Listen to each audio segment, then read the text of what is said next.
Kannur വളക്കയിലെ school bus അപകടത്തിൽ driver നിസാമിനെതിരെയാണ് മനഃപൂർവ്വമല്ലാത്ത നരഹത്യയ്ക്ക് Sreekandapuram police കേസെടുത്തത്.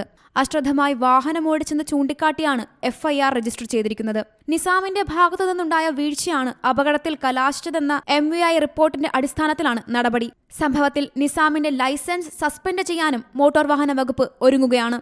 അപകട കാരണം ബ്രേക്ക് പൊട്ടിയതാണെന്നായിരുന്നു ഡ്രൈവറുടെ വാദം. എന്നാൽ ബ്രേക്ക് പൊട്ടിയിട്ടില്ലെന്ന് MVD പരിശോധനയിൽ കണ്ടെത്തി. അപകടത്തിന് ശേഷവും ബ്രേക്ക് കൃത്യമായി പമ്പ് ചെയ്തിരുന്നുവെന്ന് MVDയുടെ റിപ്പോർട്ടിൽ പറയുന്നു. അപകടത്തിന് കാരണമാകും വിധമുള്ള മറ്റ് മെക്കാനിക്കൽ തകരാറുകൾ ഇല്ലെന്നും റിപ്പോർട്ടിൽ വ്യക്തമാണ്.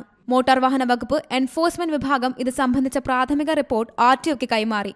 ഡ്രൈവറുടെ മെഡിക്കൽ പരിശോധന നടത്തണമെന്നാവശ്യപ്പെട്ട് MVD പോലീസിന് കത്ത് നൽകിയിട്ടുണ്ട്. അപകട സമയം ഡ്രൈവർ ഫോൺ ഉപയോഗിച്ചോ എന്നും പോലീസ് പരിശോധിക്കുകയാണ്.